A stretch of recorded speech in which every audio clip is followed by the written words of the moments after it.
चटकदार बाई मोहिनीमध्ये आपलं सर्वांचं स्वागत आहे।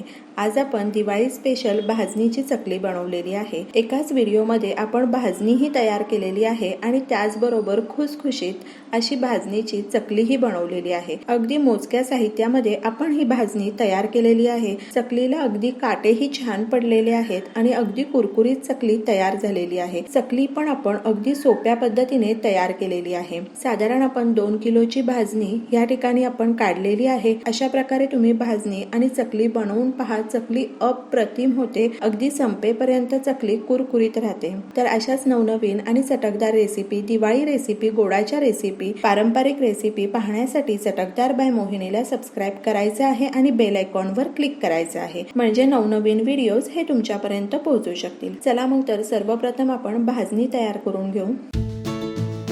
या ठिकाणी आपण दोन्ही प्रकारे साहित्य मोजून घेणार आहोत, वाटीच्या साहाय्याने पण आणि वजनाने पण। तर या ठिकाणी आपण 4 वाटी तांदूळ घेतलेला आहे। आता माझ्याकडे जी वाटी आहे ती मी वापरलेली आहे। तुम्ही कोणतंही भांडं वापरलं तरी चालेल, काहीच हरकत नाही। आता माझ्याकडे हे छोटं वेट मशीन आहे। जर तुमच्याकडे असं वेट मशीन नसेल तर किंवा बाजारातूनच तुम्ही साहित्य मोजून आणू शकता। तर ह्या ठिकाणी आपण 1 किलो तांदूळ घेतलेला आहे। आता हरभरा डाळ घ्यायची आहे। हरभरा डाळ आपण 2 वाटी घेणार आहोत, म्हणजे तांदूळ जर आपण 4 वाटी घेतला तर हरभरा डाळ 2 वाटी घ्यायची आहे, म्हणजे थोडक्यात अर्धा किलो हरभरा डाळ घ्यायची आहे। ही भाजणी जी आहे ही 2 किलोची भाजणी आहे। आता आपण उडीद डाळ 1 वाटी घेणार आहोत, म्हणजे थोडक्यात 225 ग्रॅम उडीद डाळ घेतलेली आहे। फुटाणा डाळ 1 वाटी घ्यायची आहे। वजनी 135 ग्रॅम फुटाणा डाळ घ्यायची आहे। पोहे आपण घेणार आहोत 1 वाटी, 75 ग्रॅम पोहे घ्यायचे आहे। अख्खे धने अर्धी वाटी घेणार आहोत, वजनी आहे 43 ग्रॅम आणि 2 चमचे आपण जिरे घेणार आहोत, ते साईडलाच घेऊयात। काही मोजक्या साहित्यामध्येच खुसखुशीत अशी चकली बनवणार आहोत आणि खूप सुंदर चकली होते। पुन्हा एकदा बघूयात आपण काय काय साहित्य घेतलं आहे। तर 4 वाटी आपण तांदूळ घेतलेले आहेत, 2 वाटी हरभरा डाळ घेतलेली आहे आणि त्याच वाटीच्या साहाय्याने आपण 1 वाटी फुटाणा डाळ घेतलेली आहे, 1 वाटी उडीद डाळ घेतलेली आहे, 1 वाटी पोहे घेतलेले आहेत आणि अर्धी वाटी धणे घेतलेले आहेत, 2 चमचे जिरे घ्यायचे आहे। सर्वप्रथम आपण तांदूळ हे पुसून घेणार आहोत। तांदूळ व्यवस्थित निवडून घेतलेले आहेत मी, आता ते फक्त पुसून घ्यायचे आहेत। काही लोक हे तांदूळ धुवून पण घेतात, तर तुम्ही धुवून पण घेऊ शकता। मग धुवून घेतल्यानंतर अर्ध्या तासासाठी ते सुकवून घ्यायचे आहेत आणि त्यानंतर आपण भाजायला घ्यायचे आहेत। मी तांदूळ नेहमी पुसूनच घेते, तर आपण तांदूळ स्वच्छ पुसून घेतलेले आहेत। चला मग तर आता आपण तांदूळ भाजायला घेऊयात। एकदा कढई गरम झाली की मध्यम आचेवर आपण गॅस ठेवणार आहोत आणि तांदूळ आपण 10 ते 12 मिनिटांसाठी भाजून घेणार आहोत। 10 ते 12 मिनिटात तांदूळ भाजून होतात, कारण आपण हे धुतलेले नाहीयेत। हे जर तांदूळ तुम्ही धुतले असतील किंवा ते थोडे ओले असतील तर तुम्हाला नक्कीच जास्त वेळ लागेल, 25-1 मिनिट लागतात तांदूळ भाजण्यासाठी। आता ह्या ठिकाणी आपण तांदूळ छान असे भाजून घेणार आहोत।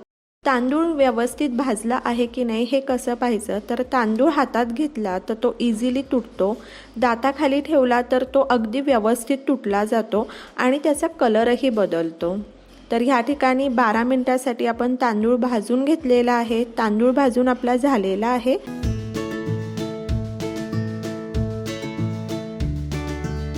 आता आपण हरभरा डाळ पण अशीच पुसून घेणार आहोत आणि हरभरा डाळ पण आपण छान भाजून घ्यायची आहे।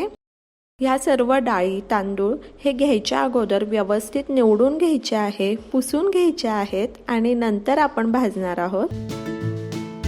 हरभरा डाळ पण भाजत आली की ती नखाने अगदी पटकन तुटते आणि दाताखाली घेतली तर ती पटकन तुटली जाते। तर ह्या ठिकाणी जवळपास आपण 8 मिनिटांसाठी हरभरा डाळ पण भाजून घेतलेली आहे, परातीत काढून घेऊ। त्याच पद्धतीने आपण उडीद डाळ पण भाजून घ्यायची आहे। उडीद डाळ भाजायला आपल्याला फारसा वेळ लागलेला नाहीये, 6 ते 7 मिनिटात उडीद डाळ ही भाजून तयार होते। या ठिकाणी उडदाची डाळ पण भाजून झालेली आहे, परातीत काढून घेऊयात।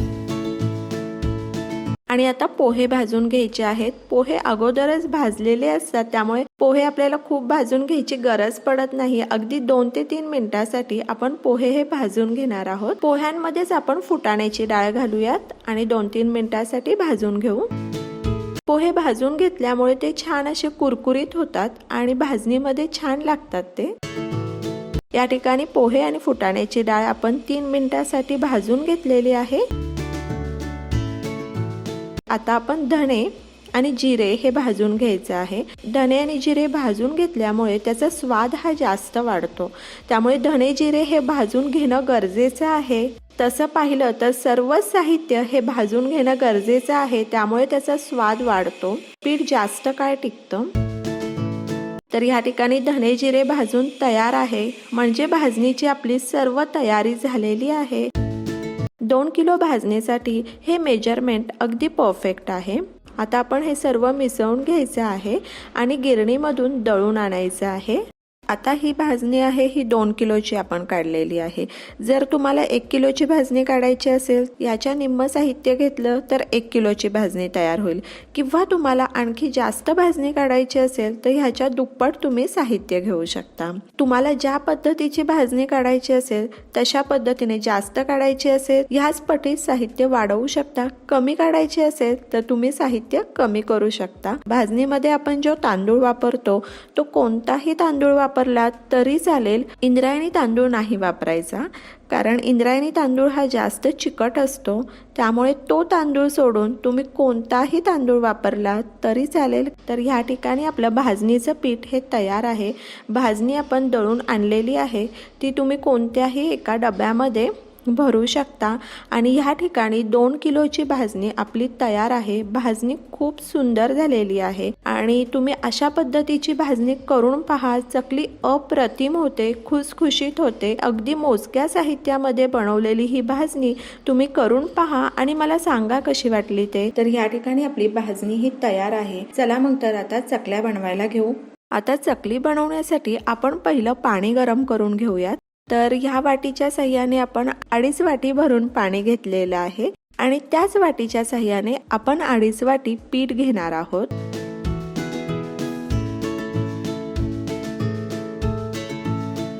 पाण्यासाठी आणि भाजणी मोजून घेण्यासाठी एकच वाटीचा वापर करायचा आहे।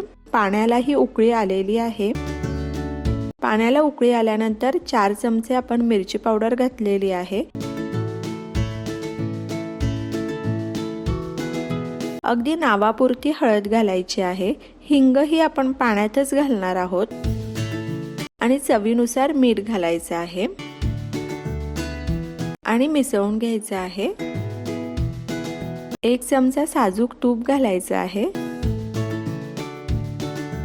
आणि मिसळून घ्यायचं आहे। आणि आता आपण गॅस बंद केलेला आहे आणि भाजणी घालूयात।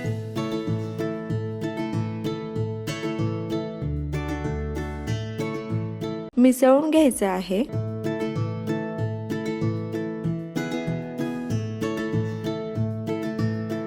आणि आता आपल्याला हे पीठ आहे हे 10 ते 15 मिनिट झाकून ठेवायचं आहे, म्हणजे पिठाला मस्त वाफ बसते।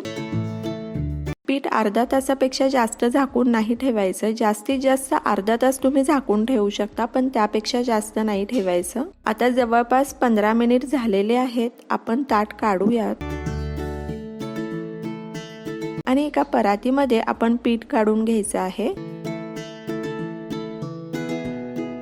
साधारण 1.5 चमचा आपण ओवा घालायचा आहे।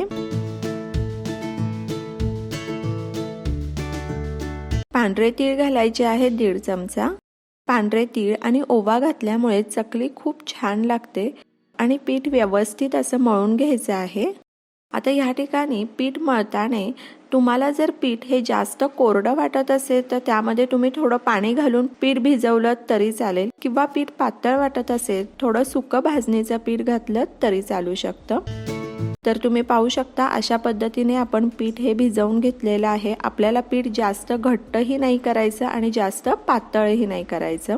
जर जास्त पीठ पातळ झालं तर त्याच्या चकल्या इतक्या खुसखुशीत लागत नाही आणि चकल्यांना व्यवस्थित काटे पडत नाही, आणि अगदी घट्टही पीठ झालं तर चकली पाडायला हे जास्त त्रास होतो आणि चकली तुटते, ती व्यवस्थित गोल बनत नाही। आता आपण ह्या ताटावर चकली पाडणार आहोत। त्याकरता आपण ताटाला तेल लावून घ्यायचं आहे। टिश्यू पेपरवर पण चकली तुम्ही पाडू शकता।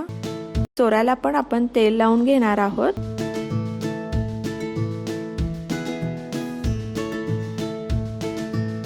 चकली पाडण्यासाठी आपण चकलीची जाळी लावून घेतलेली आहे आणि जितकं बसेल तितकं पीठ घालायचं आहे आणि चकली पाडायला सुरुवात करायची आहे।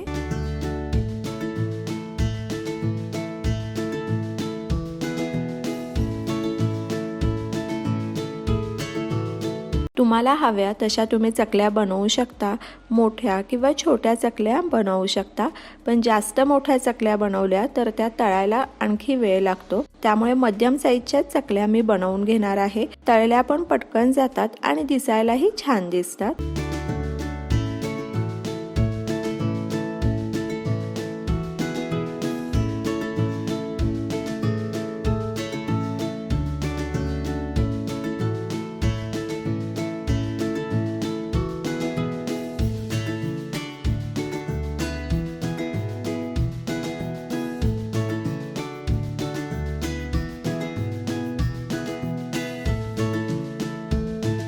तुम्ही पाहू शकता चकल्यांना किती सुंदर असे काटेही आलेले आहेत आणि एका साईडला आपण तेलही गरम करायला ठेवलेलं आहे।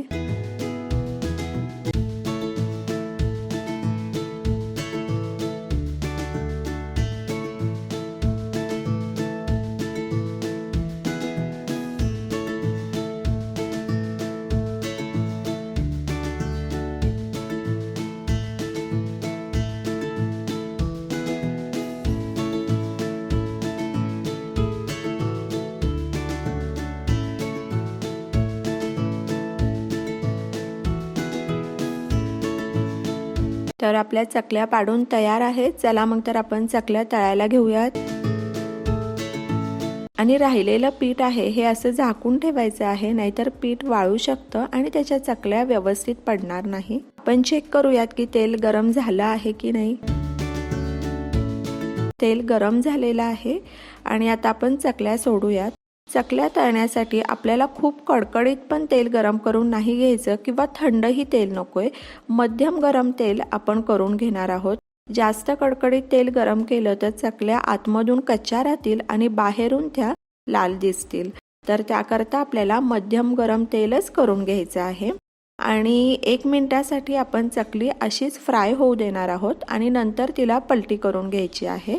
एकदा चकली सेट झाली की मग पलटी करायची आहे। तेलाचे बुडबुडे कमी झाले की आपण चकली पलटी करून घेणार आहोत।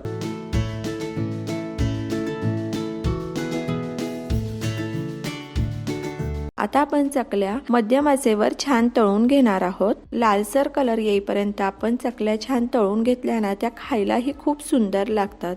मोठा गॅस करून पटपट जर आपण चकल्या काढल्या तर चकल्या आतमध्ये कच्च्या राहतात आणि त्या खायला स्वादिष्ट लागत नाही।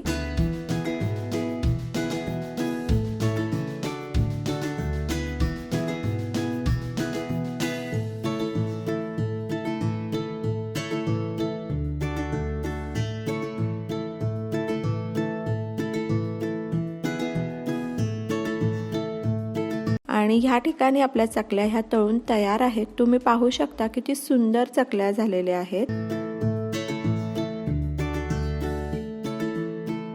आणि अशाच पद्धतीने आपण इतर चकल्याही तळून घेणार आहोत।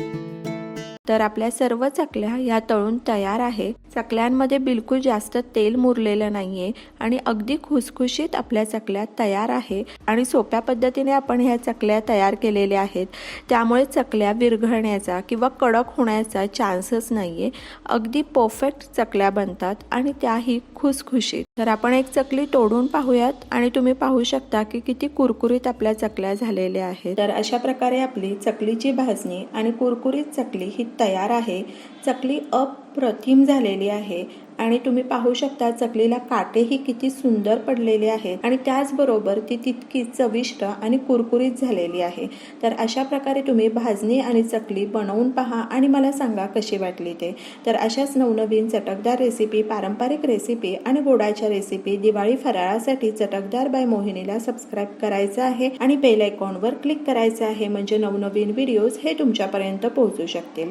आणि वेळात वेळ काढून तुम्ही माझी ही रेसिपी पाहिली तर त्यासाठी तुमचे खूप खूप खूप धन्यवाद। पुन्हा भेटूया अशाच एका नवीन रेसिपी बरोबर।